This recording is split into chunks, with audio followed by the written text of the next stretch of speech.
So Joe Biden, he's been elected now. He's been inaugurated.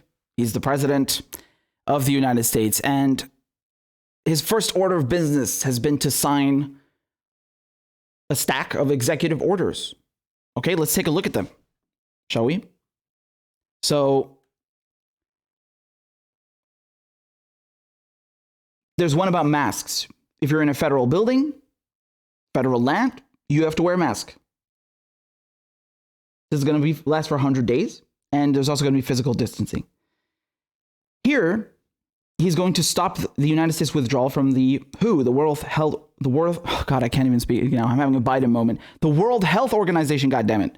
So you remember Trump pulled out of all of these different, well, not just organizations, but deals like the JCPOA, the Iran nuclear deal, but also the World Health Organization, the Human Rights Council, everything. I mean, I can't even name them. It's like a dozen. So, and the Paris Climate Accords, etc. So this is a reversal. It's not a new decision that Biden has taken. He's just reversing something that Trump did. Okay. And you can see on the second column, you have an indication whether that's a reversal of a Trump decision or not. This is one of them. So here he's doing this again in regards to COVID. Okay. He's creating a new position, a response coordinator. Here, he's extending the nationwide moratorium on evictions and foreclosures until at least March 31st. Okay. Afterwards, he's extending the pause on student loan payments. So I think that was set to expire this month in January. And he's going to extend it until at least September 30th. And there will be no interest accrued on those student loans as well. So it's a complete pause. Now, okay, you can look at that and say that's a good thing. Yes. Is it enough? No. We know damn well that if he really wanted to, he could just cancel the whole lot. I mean, like, why do you need to pause it? It's just, you're just pausing people suffering. Yes, okay, it's some relief, but it's not really a solution at all. It's not a solution. This is nonsense. And I mean, we know that that Biden, he's never going to cancel student debt. He was not offering what Bernie Sanders was offering. And even if he had lied about it, we knew he would have been lying. But the thing is that he was saying, okay, maybe I'll cancel like 10K or something. I don't know. The figure keeps changing as always. And it's just such a slap in the face. It really is. And you have to understand that there's 1.5 trillion. I don't know. There's a website that has a live counter of how many, how big the student debt crisis is ballooning. It's in the trillions at this point, and it's nearing 2 trillion. And this is an astronomical crisis that needs to be dealt with. I mean, it's not just morally, right? Not just ethically, but also financially speaking. And Joe Biden, remember, he's the guy who helped push the bankruptcy bill. And in the bankruptcy bill, it says that you cannot file for bankruptcy for student loans. It's like, oh, you are going to pay that shit. So again, for me, I mean, this is not even a half measure. This is an insult. It really is. He's essentially saying, fuck you to the working class. Screw you for trying to get a higher education. Screw you for trying to better yourself. And it's also a divestment in your own public infrastructure. I mean, universities, college educations, it's good for your own country. It's not just, people going out and buying Ferraris with their student loans. No, that's not how that works. So it's not just counterproductive for the nation. It's also a slap in the face to the working class. And remember, Joe Biden said, I have no empathy for young people. Yeah, well, he's shown it. He's rejoining the Paris Climate Accord. Again, that's something that Trump pulled out of, remember? And I mean, so are we supposed to be happy about that? Because it's not enough. It's nowhere near enough. To me, this is a symbolic gesture. It means nothing.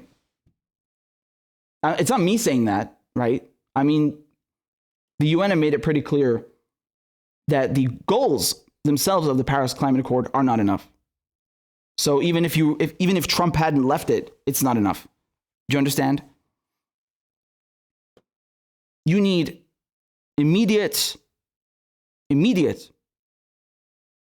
action to fix this climate issue, and Joe Biden is not going to do anything about that. I mean, don't even trip. Remember, Joe Biden has not just been catering to the credit card industry and the banks, one of those facets being that he made sure you can't file bankruptcy on student loans, but also the fossil fuel industry, right?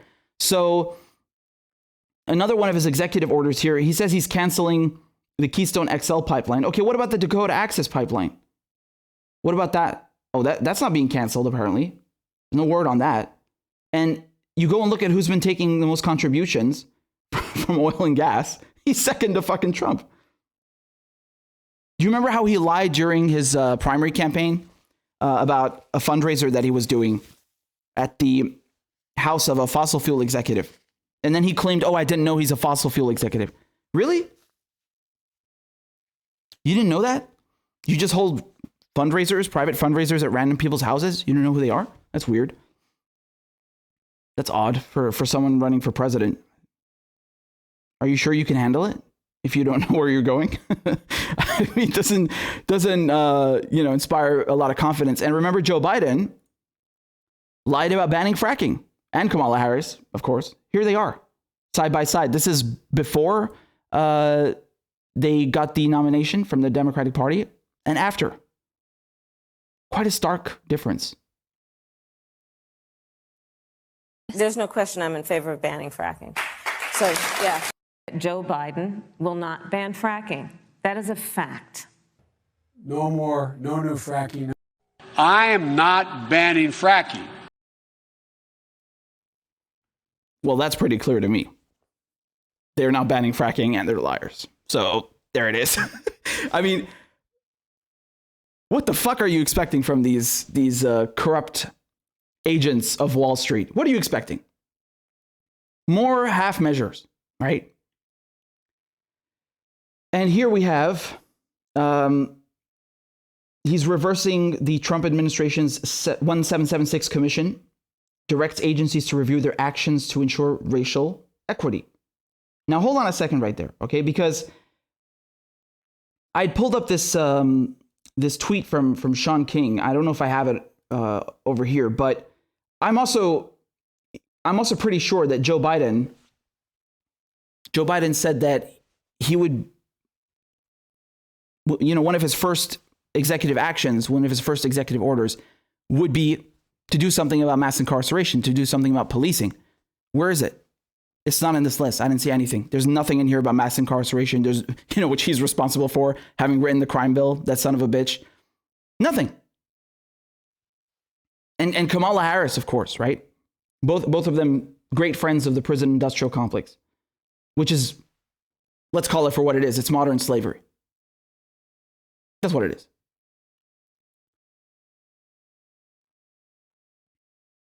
Here he's signing one that prevents workplace discrimination on the basis of sexual orientation or gender identity.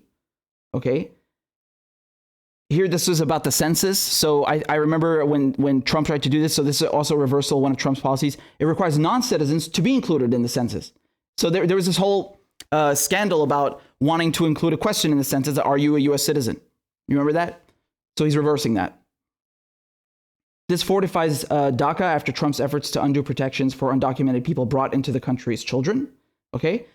Here, he reverses the Trump administration's restrictions on U.S. entry for passport holders from 7 Muslim majority countries. Now we get to an interesting one. This is where everyone has been saying, oh my God, look, you see what a breath of fresh air Biden is. Just within hours of being inaugurated, he's already dismantled this horribly racist policy. Has he really? Are you sure about that? Because I recall he came up with it. Obama and Biden, they laid the foundation of the Muslim ban, and Trump built on it. Are you forgetting that? I didn't forget it. I remember quite well.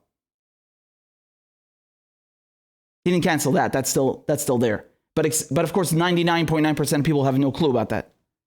So they don't mention it. Funny how that works, right?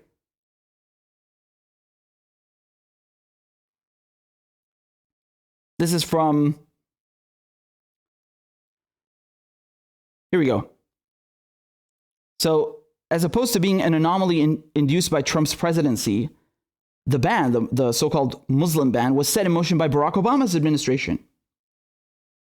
In December 2015, Obama signed into law the Visa Waiver Improvement Program and Terrorist Travel Prevention Act, which designated Iraq, Iran, Syria, Yemen, Sudan, Libya, and Somalia as areas of concern. An attorney with the American Arab Anti-Discrimination Committee, Yolanda Rondon, criticized the act for blatant profiling on its face. Only nationals of particular countries, regardless of whether they ever traveled to a terrorist country, support country or not, have to meet additional requirements they would not otherwise have to go through if they were not Arab. It is premised on the unreliable assumption that Arabs are more prone to terrorism and to commit terrorist acts, and further perpetuates stereotypes that Arabs are terrorists.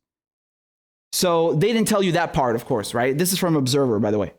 And I mean, I remember this at the time, and it's so convenient, once again, of how they whitewash Obama and incidentally Biden's crimes and gloss over it. Like, they don't even bring it up or mention it. Like, oh, okay, well, he has reversed Trump's so-called Muslim ban, but it doesn't go far enough, because if you look back at the Obama administration, they did so-and-so. No, not a fucking word. Not a fucking word. It's like, shh, don't talk about that. No, don't bring that up. It's unbelievable. You know, it's just like when they talk about, oh, you know, Biden is planning on ending U.S. support for the war in Yemen. You mean that war which he started? Why did you leave that part out? I think you should say that. Maybe you should fucking bring that up. You don't think that's relevant? Unreal. These people are all the same. They're truly scum.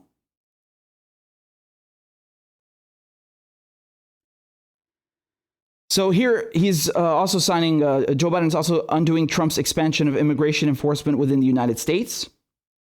And he's halting construction of the border wall by terminating the national emergency declaration used to fund it, right? So you remember Donald Trump declared a state of emergency so he could divert these funds from the Pentagon, if I recall correctly, to build the border wall. Well, that's apparently going to be stopped. In regards to immigration enforcement, so they're saying now that basically illegal immigrants will not be the primary focus of deportation, apparently, and that they're going to focus more on people who are, you know, a security threat. What does that mean? Didn't they call Obama the deporter in chief? Wasn't Biden his vice president? They deported 3 million, I think that's the ballpark, around 3 million Latinos and Hispanics from the United States. He deported more people than any other president before him. Why isn't he dismantling ICE completely, which was created under the Bush regime? What does this mean exactly? What about the kids in cages? You remember how we kept hearing there are kids in cages? Families are being separated. Okay, well, they're still in cages, as far as I can tell. You didn't say anything about that. Oh, that's right. Obama built the cages, and you were his vice president. Oh, right.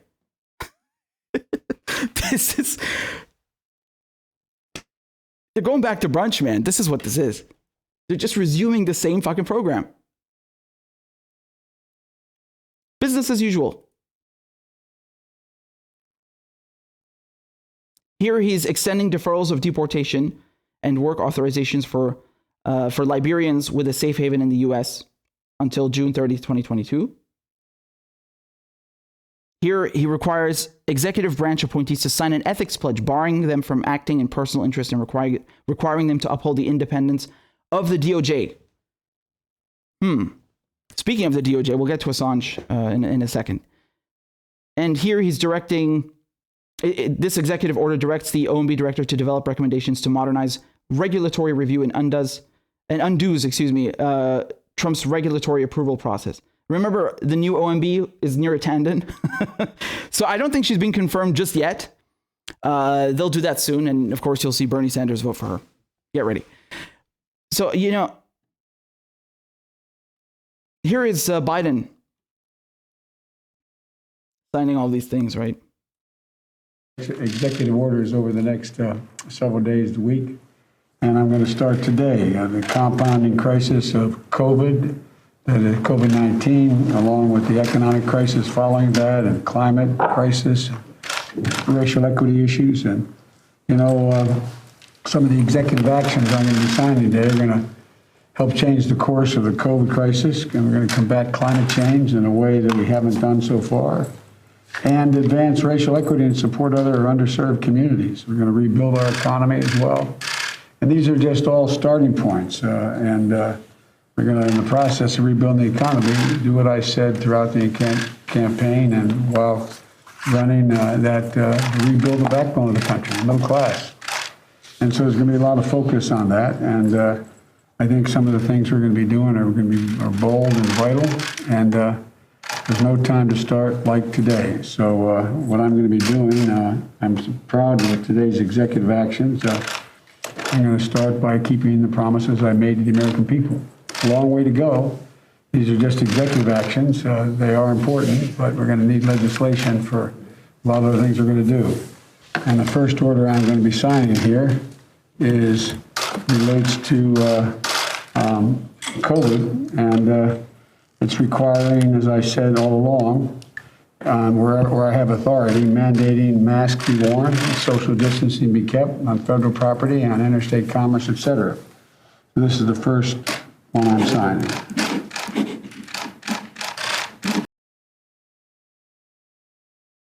All right, Uncle Joe. Okay. So you say you want to help the working class, the middle class. Where is it? Man, at the snap of a finger, he could give you health care. At the snap of his fucking fingers. He won't do it. He could cancel student debt. He won't do it. He could stop all executions, right? You had these horrible executions being carried out, people being put to death on death row by the Trump administration in the last couple of days. Horrible. At the snap of his fucking fingers, he could do it now. He could write on a piece of toilet paper and sign it. He won't do it. Where is it? Where's the $15 minimum wage? Didn't he campaign on a $15 minimum wage?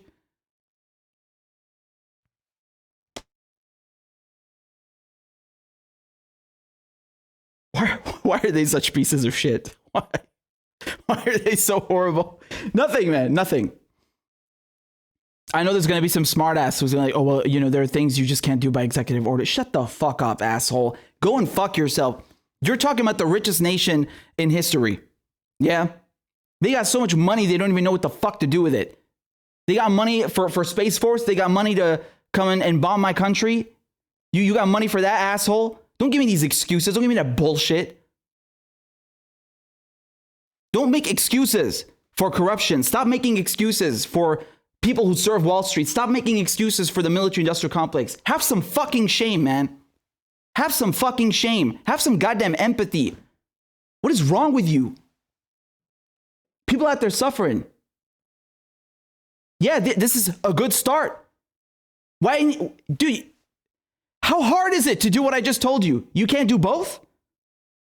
Why can't you do both?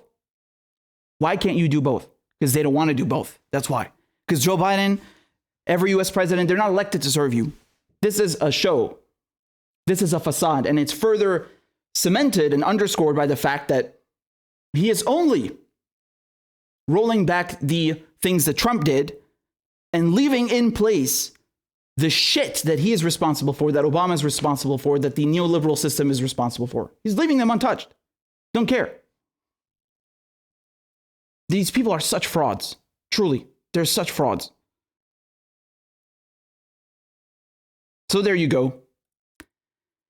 It's weird. It's weird seeing Biden in that chair, isn't it? As opposed to Orange Cheeto Man. But I guess we better get used to it, right? Then again, seeing Orange Cheeto Man in that chair was also weird. Christ. What a cabal of just the worst the worst human beings to ever exist. All of them. What a cesspit, truly. I remember my most distinct memory from that chair is when George Bush declared war in Iraq. My fellow Americans, at this moment, coalition forces. Christ, that is that sends fucking chills down my spine. It really does. It gives me chills. It sends shivers down my spine because it's so cold and horrific. And, you know, and it's like, I feel weird even saying that because it's not like I was in Iraq or I experienced that war, but just, which is like a million times worse, of course, right? The reality on the ground of what happened there. But you could see the shock and awe, as they called it. You could see the bombing taking place in real time.